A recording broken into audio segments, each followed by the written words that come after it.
and welcome crews. Welcome to the competitor briefing for the 2018 Classic Concrete Pumping Grafton Bridge to Bridge. I'm Jason Disson, President of the Big River Ski Club, and we'll be quickly taking you through the briefing for the events on the weekend of the Bridge to Bridge. So we'll look through Saturday's racing and also Sunday's racing. So there will be some events that you may not be in, so we'll get through the briefing as quickly as possible and cover all the things that we're required to do. Friday is crew sign-in day. So sign-in occurs at the Crown Hotel from 1 p.m. through to 5 p.m. and then the welcome party on Friday evening through to late hours. So make sure you get on board and join us at the Crown Hotel to support our sponsor and have a good night leading into the weekend's racing. Saturday's racing will see 4 events on the program. It's the Disabled and Under 10s race, the 30-kilometre social challenge, the shootout and invitational, and also the championships. So if you are in any of those events, make sure you're familiar with the timing. We are quite tight on the timing schedule, so we will be pushing the events along. The times for each of those events are included on your briefing sheets, as well as in the program and also on the website. So make sure you're familiar with what's going on as far as the timing of the events. Breath testing will occur down in front of the rowing sheds. So down on the edge of the bank, there will be breath testing there. Make sure you take your ID and also skiers to take their helmets. And you can also make sure you can use the Crown Hotel ramp. So the ramp is available, but it is a single boat ramp, so it will be quite congested. So make sure you are ready before you go down to the water's edge to put your boat in the water. And the same when you pull it out, make sure you move well clear of the ramp area. As I mentioned, the events are quite close together and quite congested as far as time, so you need to make sure that you do carry adequate fuel on board, particularly if you are in back-to-back events. You won't have time to pull the boat out of the water and refuel in between events, so make sure you carry adequate fuel. As far as colours of buoys and flags, they're on your briefing sheet, also included in your SRA rulebook, so everything as per the SRA rulebook. For all events on Saturday, the display of a medical flag by any crews will result in an immediate red flag situation. So if you are on course and see another boat displaying a medical flag, you can stop and render assistance or go to the next course boat to pass the message on that they are in requirement of some medical assistance, knowing full well that it will be a red flag situation in the event. So you can come to a stop, or if you're a boat following on, you can come to a dead stop in the water and deal with that red flag situation. If you happen to break down in any of the events on Saturday's schedule, the situation will be, if you break down, you will be left on course until the end of that event. So you'll move to the edge of the bank and pull over there, where at the end of each event you will be allowed to be towed back. If you can get back under your own power, you will be allowed to do so in between heats of the championships, but for all other events, if you do break down, you'll be moved to the side or paddled to the side of the course, move off course and wait to the end of that particular event, and you'll be towed back to the boat ramp. The under 10 years in disabled class is the first event on Saturday. This event is the only event that is a deep water grid start event, with under 10s being the first wave away. The starter will be positioned on the Crown Hotel jetty. So down on the jetty, you'll look for the starter in that location. The start line will be drawn across the river between Susan Island and the start-finish buoy. Pole position, so pole 1 will be against Susan Island and moving from left to right in pole numbers. Boats will be notified from 10 minutes to start, so you'll give it a 10-minute warning. At 5 minutes to start, the Australian and green flag will be raised. The green flag will be dropped at 30 seconds to go, when skiers can jump from the deck, run the ropes out and go on the drop of the Australian flag. There is a 1-minute gap between grids, so the Australian flag and the green flag will be raised again, and the same procedure will be followed for subsequent grids. If the start has to be aborted, the red flag will be shown. So if for any reason there's a delay in the start, the red flag will be shown. When the red flag is dropped, this indicates 3 minutes until race start, and the same procedure will occur with the Australian and green flag. No power turns in the start area, so if you do have a fall in that start area, come to a stop, turn around and idle back up your ropes. You're allowed 2 attempts at a start before you move out of the start area and continue on with the race. The start procedure for the balance of events on Saturday will be a push-out start. The 30-kilometre social challenge and the championships will have 2 boats away every minute, and for the Crown Jewel and the Invitational, it will be 1 boat every minute. The start area will be the bank in front of the rowing club area, and the starter will be positioned on the upstream end of that beach. Pole 1 will be on the upstream end of the beach with where the starter is, with boats numbering 2, 3, 4, etc. Running downstream. Boats will receive notification at 10 minutes before the start of each event, and also then you'll be notified at 5 minutes to start. Grid 1 will get a 1 minute countdown. At 10 seconds to start, boats will be pushed out from the bank with a 10-second countdown to go. Skiers drop in the water at 10-second push out, and at go, boats can start the engines, run out ropes and start from there. Subsequent grids will get that same 1 minute countdown. There are no power turns permitted in the start area at all, so if you have a fall in the start area, you must stop, come straight up your rope. Make sure your observers are communicating with you as to which direction it is safe to turn, and idle up your rope, collect your skier. If it's in the Crown Jewel or the Invitational, a fall at any time during the event, including at the start, means a withdrawal from the event. For the Championships event, you're allowed 3 start attempts. If you are unsuccessful after 3 attempts at a start, you're to withdraw from that particular heat. You can take as many starts as it is required and as you need for the 30-kilometre social event. Delays will be kept to a minimum in between heats for the Crown Jewel and Invitational shootout, and also the Championships. So there will be a 5-minute warning only, given the normal 10-minute won't occur. 5-minute will occur, and that will occur as soon as the last boat can be seen coming back to the bank after the end of the preceding heat. So make sure your crews are ready, because the races will be turned around very quickly. After leaving the start area, proceeding upstream, you'll keep Susan Island on your left-hand side.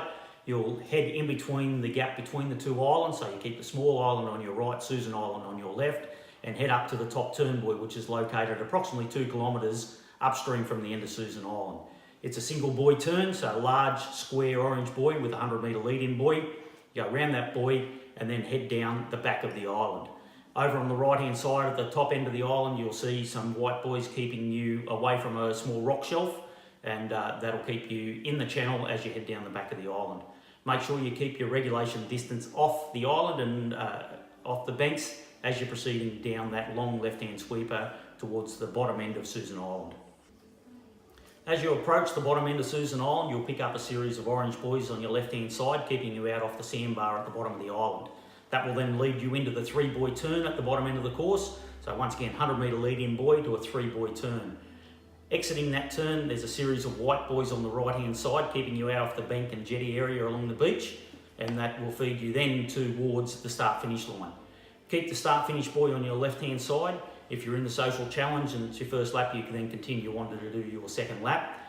For all other boats and for all other events, you'll pass the checkered buoy and come to a stop on the right-hand side of the course. So proceed well past the start-finish area and come to a stop on the right-hand side. For the social challenge, which is a 2-lap race, it is also a checkered flag event. So if you do get lapped for whatever reason, for delays in the start or travelling quite slowly, if you do get lapped, you will only be doing 1 lap because it is a checker flag finish. So as soon as you can, idle back up your rope, collect your skiers, and you can then idle back to the bank once the last boat in your particular heat has crossed the finish line. So we'll get you back off the water as soon as possible. There will be a boat out on course which will also raise a flag to let you know exactly when to come back to shore.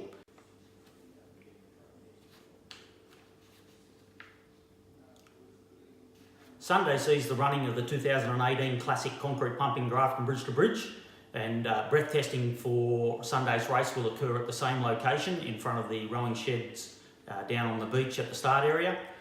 The Crown Hotel ramp, this ramp is only available for superclass competitors and for invited sponsor boats. So unless you've received an invitation to put in at the Crown Hotel, you must use one of the other ramps available around town. Ramps close at 8:45, so you must have the boat in the water. The ramps will be closed at 8:45 all around town for a 9:30 race start. As they were on Saturday, colours of buoys and flags are listed in your briefing sheet and also in your SRA rulebook, so as per SRA rules for all buoys and flags. The start area for the race is an area, triangular type area between the start-finish buoy across to Susan Island, and then in a triangular shape down towards the bridge area. So all boats are to prepare on the Crown Hotel bank, so against the Crown Hotel and the rowing sheds bank, and all boats are to be in the start area no less than 10 minutes prior to the start.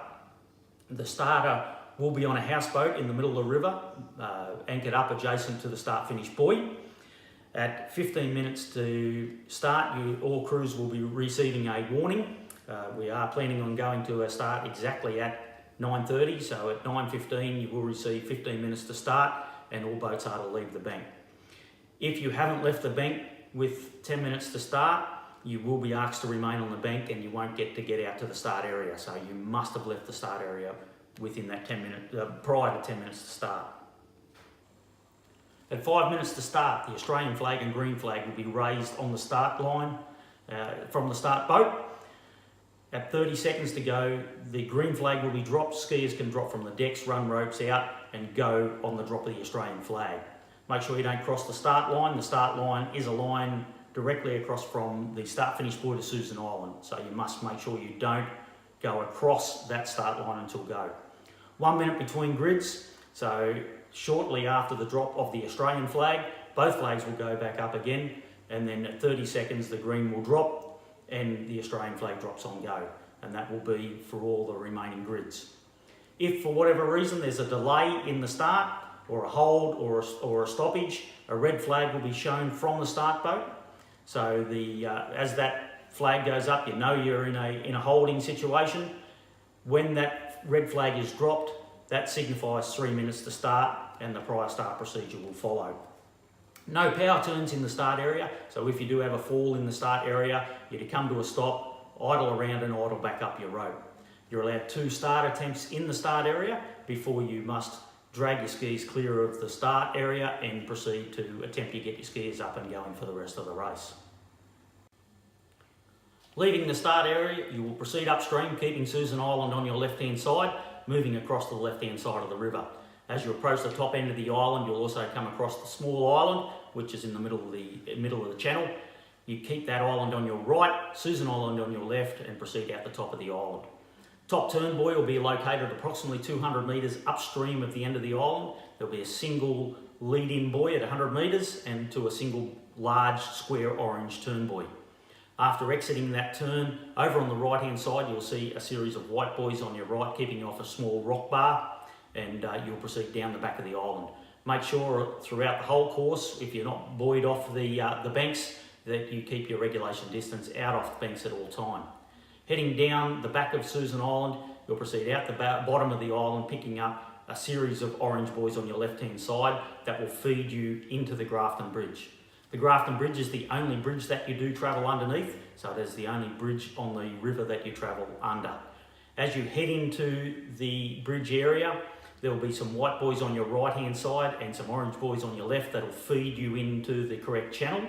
And the span that you travel under will also be indicated by a large black arrow on an orange plastic sheet that'll be tied on the top of the walkway over the top of the bridge. So there's quite a lot of assistance to feed you into the correct channel. Heading under the Grafton Bridge, there will be a series of orange buoys on your left-hand side. So keep those orange buoys on your left as you proceed through underneath the bridge and also the new bridge works. Exiting out of the bridge works area, there will be a series of orange buoys in the centre of the river that you keep on your left. So you've got a series of separators there that you keep on your left. That'll take you through to the Elizabeth Island area. The Elizabeth Island area opposite the Corcoran Park boat ramp facility, there will be a series of white buoys on the right-hand side keeping you away from that right-hand channel, keeping you in the middle of the river. So you keep Elizabeth Island on your right and also the separators on your left that'll keep any oncoming traffic or returning traffic away from you as you're proceeding downstream. Heading around Elizabeth Island, you'll then head around the island and down the large Ulmarra Strait. Heading into Ulmarra, which is the first area that we have the first of the ferries on course. We certainly hope we don't have any ferry crossings during the running of the event, but we certainly need to cater for them on the off chance that there is an emergency and a ferry is required to cross. As you approach the township of Ulmarra, you'll pick up a series of orange separators on your left-hand side, feeding you into that area that is the ferry crossing. There'll be a judge's boat located approximately 200 metres either side. That boat will be displaying a green flag indicating that the course is open. As you pass that boat, if that boat is displaying a red flag, it's indicating that there is a ferry crossing in place, and you're to travel past that red boat and stop dead in the water with a tight rope. You'll be given a credit for any time lost during a ferry stop. As soon as the ferry hits the bank, the judge's boat will display a green flag indicating that you can continue on. You don't leave until you see that green flag. You must wait until the green flag is displayed by the judge's boat. After leaving Ulmarra, you'll head down through the area that'll take you to the Cowper Brush Grove area. Once again, on your right hand side, a small channel with a little humpback bridge will be on your right hand side. You keep away from this channel. As I indicated, the Grafton Bridge is the only bridge that you travel under, so it's automatic that you know that that's not the correct channel to pass under. Shortly after this, you come into the Lawrence Sandbar area, which is the narrowest and shallowest part of the river. Keep an eye out for the series of orange separators, which you'll maintain on your left and keep the oncoming traffic away from you. As you head into this area, you'll also pick up a series of white buoys that you keep on your right, which will keep you out off the sandbar.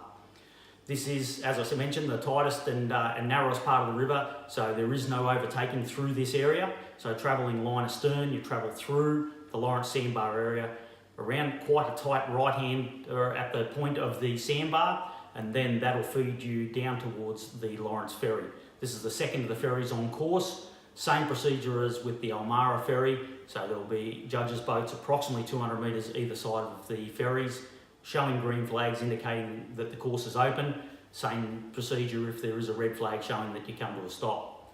After leaving the Lawrence ferries, you're down a long straight, keeping over to the right hand side of the river, and then that will then take you around a right-hander towards the Maclean Township area.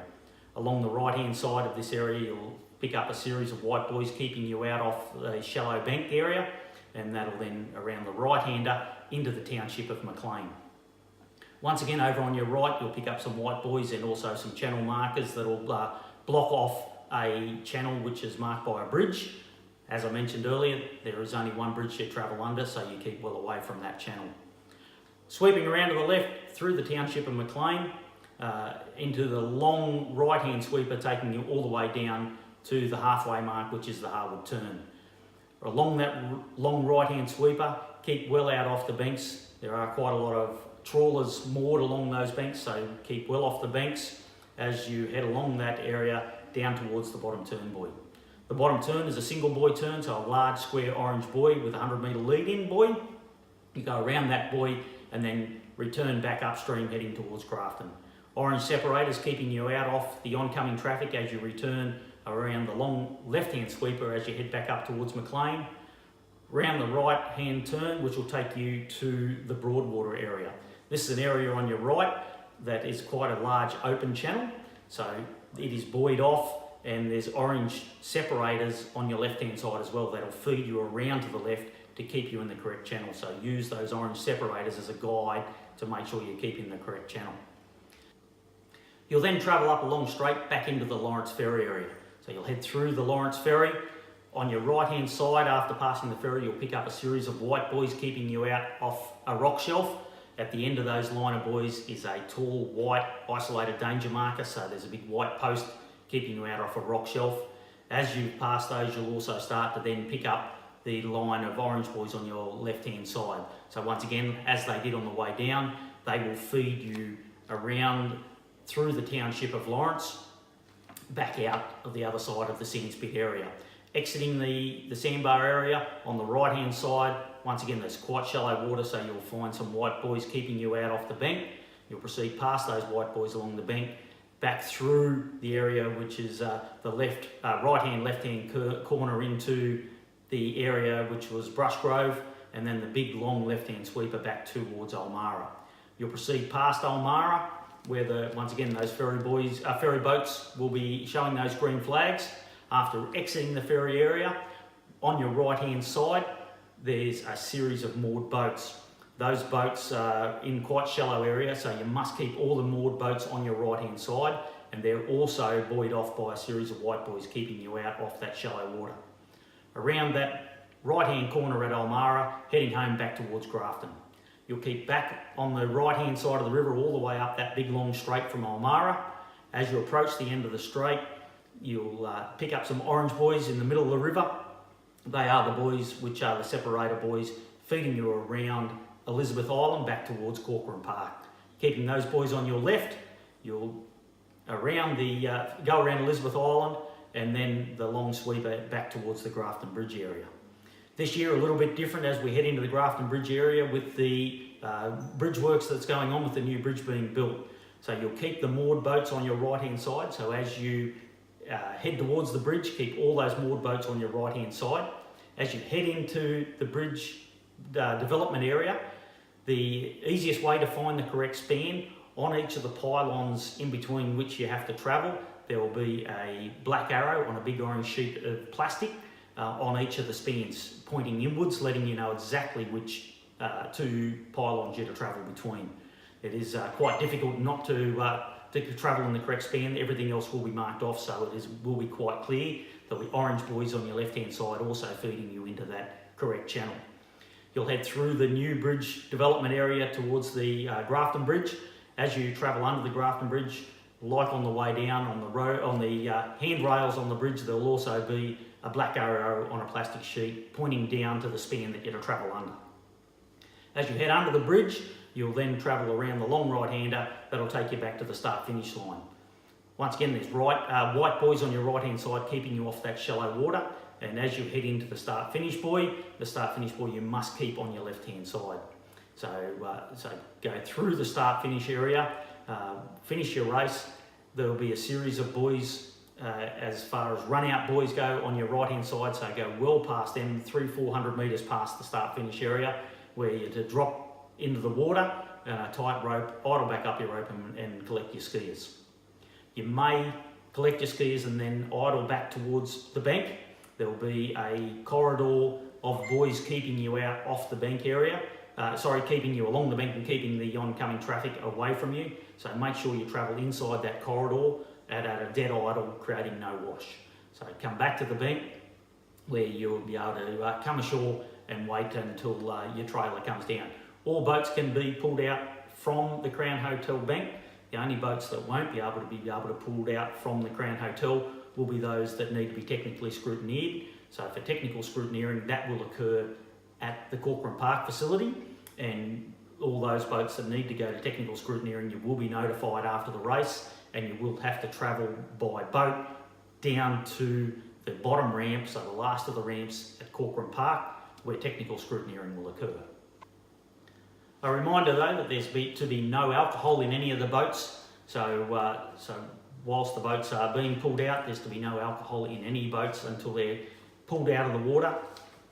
When you are pulled out of the ramp, there will be marshals there not allowing you to go down until your boat is back on the bank. So check with the marshals to make sure you are cleared to go down to the ramp to pull your boat out, and make sure, as I said on Saturday, it's a single boat ramp, so it's imperative that you make sure that you are ready to put your boat on the trailer immediately and clear the area.